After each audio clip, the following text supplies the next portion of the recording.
आज के शो में। नवाज शरीफ के खिलाफ तौहीन अदालत की दरख्वास्त दायर। तौहीन अदालत की दरख्वास्त, वफाकी वुज़रा को नोटिस जारी। पनामा केस, नवाज शरीफ ने नाअहली का फैसला चैलेंज कर दिया। अस्सलाम वालेकुम। पस पर्दा हकाइक सनसनीखेज इंकशाफात प्रोग्राम बेनकाब, मैं हूं आपके साथ सैफान खान। सियासी माहौल और सियासी मंजरनामे पर बात करते हुए उसकी लीगल कॉन्सिक्वेंसेस क्या हो सकती हैं, जो आज की डेवलपमेंट्स हैं। कुछ ही देर कबल लाहौर हाई कोर्ट ने ताहिरुल कादरी साहब की जमात पाकिस्तान अवामी तहरीक को इस बात की इजाजत नहीं दी है कि वो माल लोड को बंद करके कोई धरना दे सके। ये बड़ा सिग्निफिकेंट एक फैसला हो सकता है, और इससे ज्यादा सिग्निफिकेंट ये हो सकता है कि वो जमात जो कि पनामा के फैसले पर अदालत को बड़ा सराह रही है, क्या वो इस अदालती फैसले पर अमल दरामद करेगी? क्या पाकिस्तान अवामी तहरीक वाकई में मॉडल टाउन के हवाले से जो कल धरना देने जा रही थी, वो इस फैसले की रोशनी में कल वो मौखर करेगी, या अपनी चेंज ऑफ प्लान या चेंज ऑफ स्ट्रेटजी करेगी, या वो बदस्तूर इस धरने को जारी रखेगी? क्योंकि इससे पहले डिस्ट्रिक्ट एडमिनिस्ट्रेशन की तरफ से उनको अलाउ नहीं किया गया कि वो कल के रोज माल लोड पर धरना दे सकें। इसके बावजूद उनकी जानिब से यह कहा गया था कि ताहिरुल कादरी साहब कल धरना देंगे। अब अदालती फैसला आ चुका है, लेकिन अदालती फैसला उस वक्त भी आया था जब एक लॉन्ग मार्च इस्लामाबाद की तरफ गई थी, लेकिन उस अदालती फैसले के बावजूद लॉन्ग मार्च इस्लामाबाद गई थी और हमने देखा था कि सब कुछ हुआ था। तो ताहिरुल कादरी साहब कितना हद तक, किस हद तक आज अमल दरामद करते हुए चेंज ऑफ प्लान करते हैं, ये देखना होगा। दूसरी तरफ लीगली अगर बात करें तो नवाज शरीफ साहब के खिलाफ एक तो तौहीन अदालत की जो एक पिटीशन दायर हुई थी उस हवाले से कुछ नोटिस जारी हुए, और दूसरा नवाज शरीफ साहब की तरफ से जो उनके वकील हैं उनकी तरफ से 3 नजरसानी की अपीलें दायर हुई हैं सुप्रीम कोर्ट के हालिया फैसले के ऊपर पनामा पे। और ये तमाम जो अपीलें हैं इसमें फेयर ट्रायल के हवाले से, इसके अंदर जो जजेस को ये इस पर जो उनके पास उन्हें ये करना है कि आगे सुपरवाइज करना है नैब की प्रोसीडिंग्स को, इस बारे में और दीगर हवाले से जो एतराजात कानूनी हैं पाकिस्तान मुस्लिम लीग नून के, वो उठाए गए हैं और इन पिटीशंस का हिस्सा, इन रिव्यू पिटीशंस नजरसानी की अपीलों का हिस्सा बनाए गए हैं। कानूनी तौर पर आगे क्या होने जा रहा है, सियासी तौर पर आगे क्या होने जा रहा है, और सियासी हिकमत अमली में पाकिस्तान मुस्लिम लीग नून जो आज सर जोड़कर बैठे थे कुछ रहनुमा, तो क्या फैसला हुआ है? क्या तौसी दी जाएगी इस अवामी राब्ता मुहिम को? और लीगली जो नवाज शरीफ साहब ने प्लान पेश किया है, या प्रैक्टिकली स्पीकिंग उसको इंप्लीमेंट वो लोग किस तरह करने का सोच रहे हैं, ये भी हम जानते हैं। राना अफजल खान साहब फैसलाबाद से मौजूद हैं, पाकिस्तान मुस्लिम लीग नून के सीनियर रहनुमा हमें ज्वाइन कर रहे हैं। हमारे साथ मौजूद है DSNG पर जस्टिस रिटायर्ड नासरा इकबाल। कुछ ही देर में लाहौर से साथ होंगी, हमारे कानूनी नुक्ता नजर से हमें समझाएंगी कि कानूनी नुक्ता नजर क्या कहता है इन तमाम इशूज के ऊपर। पहले राना साहब आपकी तरफ आते हुए, सर क्या हिकमत अमली अब आगे क्या है सियासी तौर पर, और जो अवामी राब्ता मुहिम जिसका अच्छा रिस्पॉन्स भी आपको GT रोड पर मिला है, इसको आगे लेकर जाएंगे, लेकिन जो एजेंडा या मैंडेट जो नवाज शरीफ साहब दे रहे हैं आगे इलेक्शंस के लिए, उसको प्रैक्टिकली इंप्लीमेंट किस तरह करेंगे? यानी उसको बगैर सियासी जमातों की सपोर्ट के पार्लियामेंट में किसी आईनी पैकेज की सूरत में या किसी और सूरत में किस तरह मंजूर कराया जाएगा अगर पीपल्स पार्टी साथ नहीं देती, PTI साथ नहीं देती, जो वाज़े नजर आ रहा है? राणा साहब क्या प्लान है? देखें, सबसे बड़ा प्लान तो हमारी पार्टी का ये है, जो पाकिस्तान को मौजूदा चैलेंजेस हैं, क्योंकि हमारी गवर्नमेंट है मरकज़ के अंदर, आज दहशतगर्दी फिर से सामने नज़र आना शुरू हो रही है। आज बिजली के मामलात जो हैं, डिमांड जो है बिजली की वो 25,000 मेगावाट को टच कर रही है, जो पाकिस्तान के अंदर जो एक नाउम्मीद पाकिस्तान था 2013 में, एक पुरुमीद पाकिस्तान बनने से नई इंडस्ट्री लग रही है और हमारी बिजली की डिमांड बढ़ रही है। इसी तरह से पाकिस्तान के दूसरे मसाइल हैं, तो हमारी जो सबसे पहले तरजीह है गुड गवर्नेंस और बेटर गवर्नेंस हमारी तरजीह है। अच्छा। अब आप जो वक्ती सियासी बात कर रहे हैं, उस सियासी बात का जवाब मैं यही दूंगा कि ये एक मुस्तकिल और कंटिन्यूस अमल है। अच्छा। जिसके ऊपर हम अपने स्ट्रेटजाइज करेंगे, और मियाँ नवाज शरीफ के ऊपर पास बहुत सारी पेंडिंग इन्विटेशंस हैं। साउथ पंजाब से जो हमारे मुस्लिम लीग नून की टीम है वो उनको इनवाइट कर रही है, मुल्तान से उनको इन्विटेशंस हैं, फैसलाबाद से बहुत बड़ी मेरे शहर से इन्विटेशन है। हमारी दरीना ख्वाहिश है कि मियाँ साहब यहाँ धोबी घाट के जलसे में, जलसागाह में एक तारीखी जलसा करें। तो ये सारी चीज़ें, अब मियाँ साहब को ने अपना शेड्यूल अभी तक अनाउंस नहीं किया, वो यकीनन उनके शेड्यूल के अंदर पाकिस्तान की मौजूदा हुकूमत के जो चैलेंजेस हैं उनसे हमारी जमात और हमारी लीडरशिप कैसे निपटेगी, वो प्रायोरिटी नंबर 1 है। और उसके बाद हमारा जो पॉलिटिकल काम है वो उसके बाद नंबर 2 पे आएगा। सही राणा साहब, लेकिन बात वही है कि इस पर जितने भी कमेंटेटर्स हैं, जो पॉलिटिकल कमेंटेटर्स की बात कर रहा हूं मैं, या जो सियासी लिखते हैं लिखा बात करते हैं इसके ऊपर, वो आपकी अगर इस रैली को अच्छा भी कह रहे हैं तो वो साथ में ये भी आपसे सवाल पूछ रहे हैं कि आगे का लाहेमल क्या होगा, यानी आपका नेक्स्ट प्लान ऑफ एक्शन क्या होगा। और मेरा उससे मकसद ये नहीं कि आपकी अवामी राब्ता मुहिम का क्या लाहेमल होगा आगे, उससे मकसद ये है कि जिस नए सोशल कॉन्ट्रैक्ट की वो बात कर रहे हैं या जिस तरफ भी वो इशारा कर रहे हैं, उस हवाले से आज अयाज सादिक साहब भी गए थे, तो वहां कोई बहस हुई है कि 62, 63 को हटाया जाएगा, बिल कोई पेश किया जाएगा, कोई आईनी तरमीम होगी, क्या होगा, किस तरीके से, यानी क्या आगे का लाहेमल इस हवाले से है राणा खान साहब? देखिए, जो रैली थी या जो उनका होम कमिंग थी, लाहौर इस्लामाबाद से लाहौर आए वो और जीटी रोड से आए, वो एक दुनिया को पैगाम मिल गया, हमारी तवक्को से बड़ा पैगाम मिला कि जो लोग कह रहे थे कि जी वो सुप्रीम कोर्ट के फैसले के बाद वो अनपॉपुलर होंगे और सुप्रीम कोर्ट का फैसला अवाम कबूल करके घर में बैठ जाएंगे और यहाँ पता नहीं सरकारी लोगों को लाया जाएगा और सरकारी गाड़ियाँ लाई जाएंगी, अभी तक वो लोग एक सबूत पेश नहीं कर सके कि यहाँ पे कोई सरकारी रैली थी। अवाम का जो एक ठाठे मारता हुआ समुंदर था, उसने दुनिया को यह पैगाम दिया कि नवाज शरीफ आज भी पॉपुलर लीडर है। सर, वो मैंने बोला कि आज भी पाकिस्तान का पॉपुलर लीडर है। और स्ट्रेटजी थी, लेकिन सर आगे आईनी पैकेज के हवाले से कोई मुज़ाकरात, कोई मुलाकातें पीपल्स पार्टी जरदारी साहब, यानी कोई इस हवाले से आगे का लाहेमल है? देखें, अभी लोगों ने ज़रूरत महसूस की है कि 62, 63 की इस लो लेवल की इम्प्लीमेंटेशन जो है कोई तवक्को नहीं रखता था कि आप एक बेटे से तनख्वाह नहीं ली, बेटे की कंपनी से, और वहाँ पे भी वो आप फारिग हो जाएंगे। तो हम तमाम जमातों के साथ मिलेंगे, इसके ऊपर काम शुरू होगा। ये कोई अर्जेंट काम नहीं है कि हमने कल करना है, परसों करना है। हालात के मुताबिक सारी पार्टी से मिलके मुशावरत से अगर हमें सपोर्ट मिली तो फिर हालात के मुताबिक हम इस पे आगे चलेंगे। अच्छा, जैसे नासिर इकबाल साहब हमारे साथ मौजूद हैं, और आपकी तरफ आते हुए सवाल ये, क्योंकि पहले वो जो पिटीशन आज रिव्यू दाखिल हुई है, नजरसानी की अपीलें दायर हुई हैं जो नवाज शरीफ साहब ने ग्राउंड्स जो उनके वकील ने लिए हैं, उनके अंदर ये बात भी है जी कि फेयर ट्रायल के हवाले से आर्टिकल 10A का जिक्र है, उसमें जो आगे सुपरविजन का किरदार है, और अगर तारीफ की गई है JIT की तो उस पर भी तनकीद उठाई है कि जी के तारीफ अगर होती है तो उससे भी जो जुडिशल या फेयर ट्रायल का जो तासुर है वो नहीं मिलता।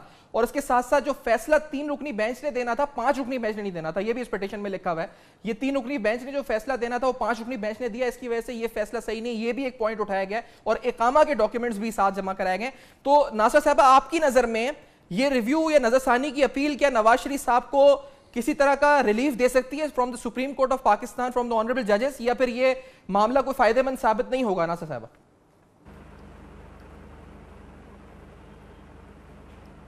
मेरे ताई तो ये फ़ायदेमंद इस लिहाज से साबित होगा कि ये जो कंटेंशन चल रही है कि जी ये 3 जजों का फैसला था कि 5 का था तो 5 ही का, लेकिन ये एक दफ़ा वजाहत हो जाएगी जिस वक्त रिव्यू पिटीशन 5 के सामने लगेगी तो उसमें ये बात तो पता लग जाएगी ना कि फ़ैसला 5 का है।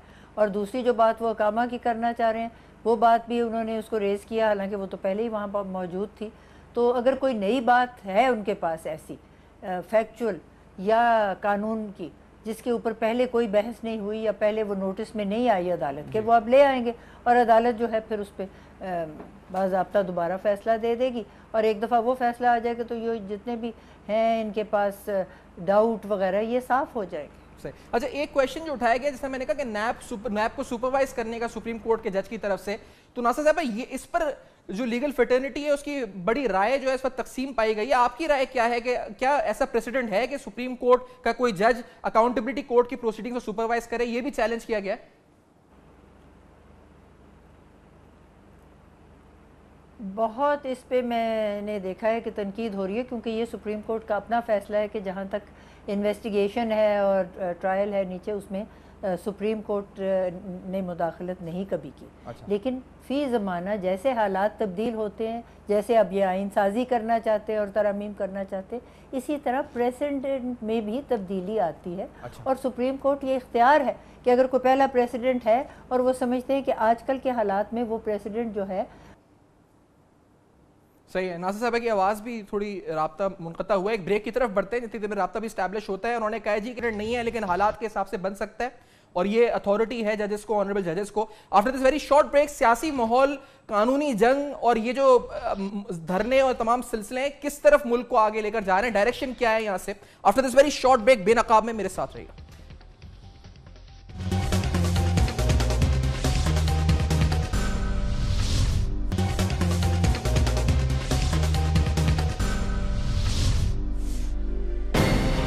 राय अमल में ना तो किसी इरादे से तसादुम की बात थी, मगर अपना हक लेने की बात जरूर थी। और हक ना सिर्फ आवाम के पास जाके बल्कि हर रास्ता वो इख्तियार किया जाएगा जो जायज़ और सही तरीका होगा।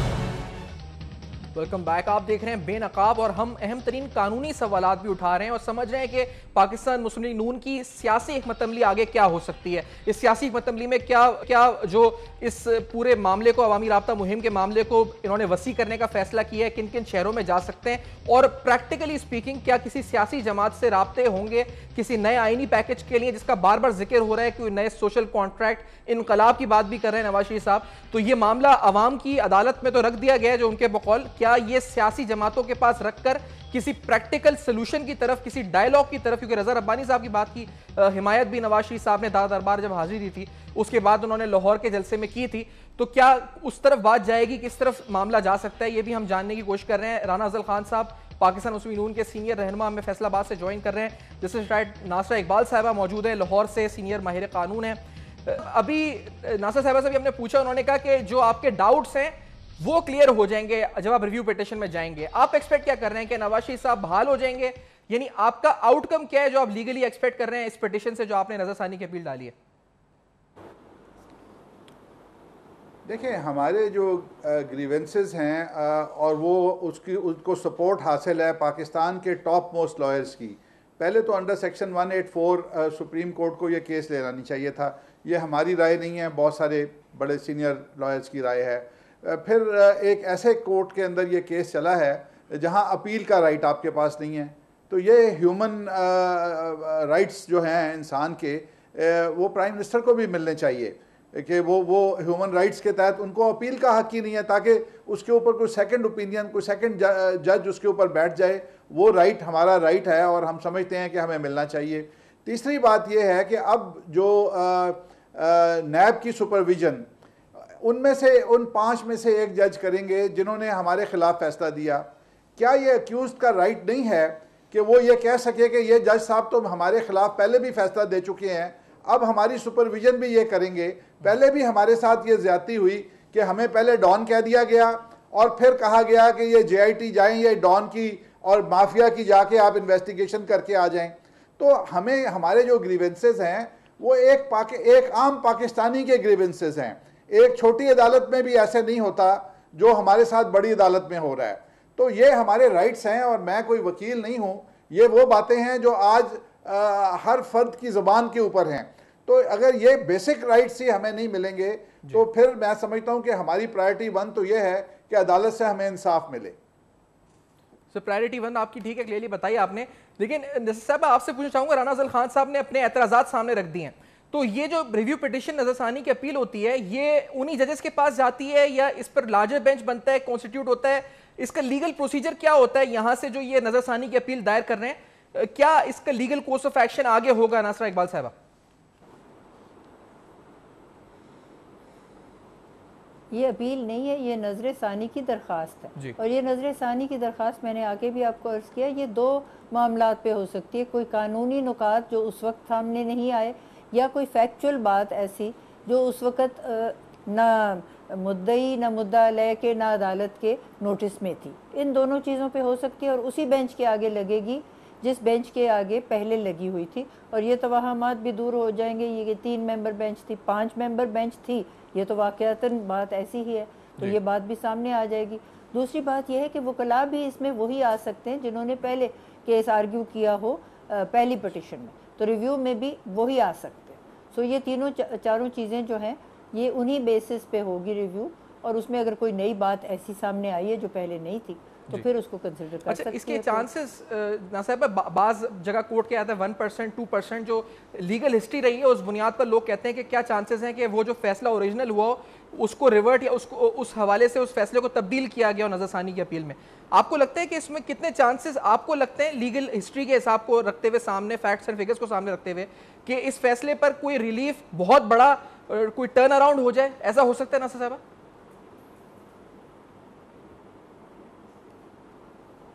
जब रिव्यू डाला जाता है तो उसका तो मकसद ही ये होता है कि कोई नई बात अदालत के सामने लाई जाए। अच्छा। कानूनी बात जो पहले नहीं आई या कोई फैक्चुअल बात जो पहले नहीं सामने थी और जो अब सामने आ गई है, तो अगर कोई ऐसी बात ना हुई तो फिर तो उसमें कोई खातर खा तब्दीली आने का सवाल ही नहीं पैदा होता।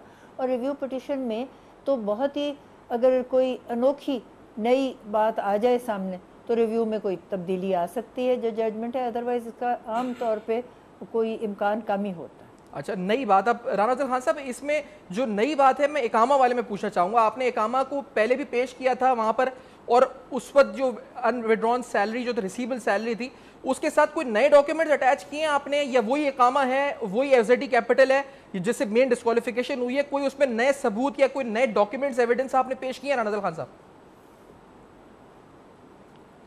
देखिए, पहले तो जस्टिस साहिबा ने आपको तकरीबन साफ जवाब दे दिया है कि आपको रिव्यू में शायद कुछ नहीं मिलेगा, क्योंकि ये अपील नहीं है और कोई सेकंड जज नहीं सोचेगा, और जो मौजूदा जज साहिबान हैं वो नई चीज़ कौन सी होगी। अब अकामे के अंदर जो मामलात थे उसके अंदर एक डिक्शनरी से देख के फैसला कर दिया गया कि डिक्शनरी अक्यूमुलेटेड सैलरी को क्या किसको तस्वर करती है, जबकि पाकिस्तान के टैक्स लॉज बड़े वाजे हैं। और ये इतना फ़र्क है जजमेंट में और पाकिस्तान के टैक्स लॉज में कि दिन की रोशनी और रात के अंधेरे का फ़र्क है। तो अगर इसमें अभी कोई नई चीज़ नहीं निकलेगी तो फिर हमारा अल्लाह हाफिज़ है। नहीं सर, ये जो इनकम टैक्स लॉज में फ़र्क है और ये जो डिक्शनरी में ब्लैक लॉ डिक्शनरी का जिक्र हुआ है, तो सर ये आपके ख्वाजा हारिस साहब ने उस वक्त अदालत में दलाइल दिए थे इस बारे में, यानी अब जो दलाइल आप देने जा रहे हैं उसमें क्या ये शामिल किया जा रहा है कि इनकम टैक्स ऑर्डिनेंस ये कहता है सैलरी के बारे में या अनविड्रॉन सैलरी या रिसीवेबल सैलरी के बारे में, ये अब आप पेश करेंगे ये तमाम चीज़ें?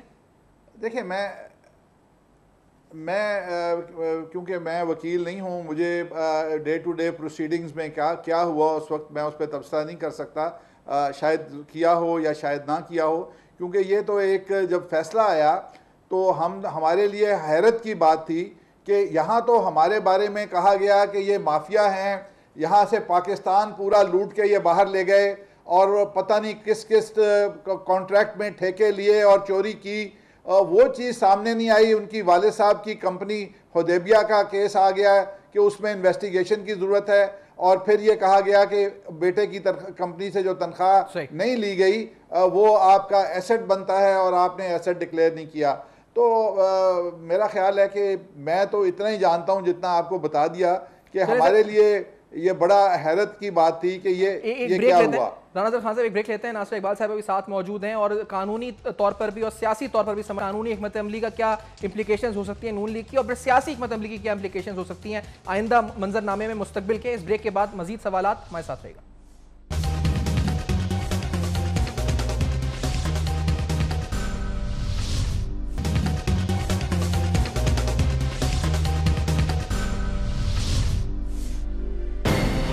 राय अमल में ना तो किसी इरादे से तसादुम की बात थी, मगर अपना हक लेने की बात ज़रूर थी, और हक ना सिर्फ आवाम के पास जाके बल्कि हर रास्ता वो इख्तियार किया जाएगा जो जायज़ और सही तरीका होगा। Welcome back. आप देख रहे हैं बेनकाब एक रिव्यू नजरसानी की अपील। 3 अपीलें दायर की गई सुप्रीम कोर्ट में उस फैसले के खिलाफ जो कि हमने देखा कि पनामा का हवाले से आया, जिसके बाद नवाज शरीफ साहब डिस्क्वालीफाई हुए। इनकी लीगली क्या इस पर इंप्लीकेशंस हो सकती हैं हमने डिस्कस किए। कितना स्कोप है इस रिव्यू पिटिशन या नजरसानी की अपील में, वही जजेस सुनते हैं। लीगली आप सुन रहे हैं कि नासिर इकबाल साहब ने बताया जी कि डाउट्स अगर हैं तो वो डाउट्स क्लियर हो जाएंगे। हम देखेंगे क्या सही क्या गलत है। जो डाउट्स रेस किए गए वो क्लियर हो जाएंगे। जबकि राना अफजल खान साहब ने उन एतराज़ात का जिक्र किया है जो एतराज़ात उन्होंने इस अपील में उठाए हैं, जिन पर उनको लगता है कि फेयर ट्रायल उनका नहीं हुआ और जिस वजह से नजरसानी की अपील जो है ये दायर की गई। और लीगली तो अब ये सामने नजर आ रहा है लीगल कोर्स ऑफ एक्शन। हमारे साथ अली मोहम्मद खान साहब मौजूद हैं, पाकिस्तान तहरीक इंसाफ के सीनियर रहनुमा, राना अफजल खान साहब नून लीग से सीनियर रहनुमा, जस्टिस नासरा इकबाल साहबा सीनियर माहिर कानून के हैं। अली मोहम्मद खान साहब, आपसे पूछना चाहूंगा सर, ये नजरसानी की अपील कितना आपको लगता है रिव्यू का स्कोप है इसमें, कितना, क्या कोई स्ट्रॉन्ग चांस है इस पर इससे वापस उठने का नवाज शरीफ साहब का, या फिर ये मामला रायगा जाएगा, जाया होगा, क्या होगा आपको आपकी अपनी क्या इस पर आगे का लीगली आपको क्या नजर आ रहा है अली मोहम्मद खान साहब? बिस्मिल्लाहिर्रहमानिर्रहीम, अल्लाहुम्मा सल्लि व सल्लिम व बारिक अला सय्यिदिना मोहम्मद। बहुत शुक्रिया सफान साहब, सबसे पहले तो आपको और आपके जितने भी नाजरीन हैं सबको हमारी जश्न आज़ादी, यौम आज़ादी मुबारक। आपको भी मुबारक। बहुत शुक्रिया। देखें, ये जो रिव्यू इन्होंने पिटिशन जमा किया है, बेसिकली तो रिव्यू आप मेरिट्स को जो था उसको टेकअप कर नहीं सकते। मेरा नहीं ख्याल कि इतनी बड़ी कोई चेंज आएगी, और असल जो इशू है वो तो यही है कि सुप्रीम कोर्ट जो है वो मियां नवाज शरीफ और उनके वकला को कह करके थक गई थी कि अगर आपके पास कोई सबूत हैं अपनी प्रॉपर्टीज के और मनी ट्रेल के, तो आप दे दें। तो अगर उन्होंने रिव्यू जमा किया है, रिव्यू में जाके बेशक दे रहे हैं, लेकिन दे हैव नथिंग, उनके पास कुछ है नहीं। और जिस तरीके से नवाज शरीफ ने अपनी नाअहली के बाद सुप्रीम कोर्ट पे ऑनस्लॉट किया है जी, तो उन्होंने साबित किया है कि पिछले 20 साल में नवाज शरीफ जो है अंदर से तब्दील नहीं हो सके, वो वही 1997 वाले नवाज शरीफ है। फर्क सिर्फ ये है, उस जमाने में लोगों को गाड़ियों में भर के सुप्रीम कोर्ट पे चढ़ा दिया था, और अब जो है उन्होंने लोगों को गाड़ियों में भर के जो है तो रोडों पे निकल के सुप्रीम कोर्ट की बेइज्जती कर रहे हैं।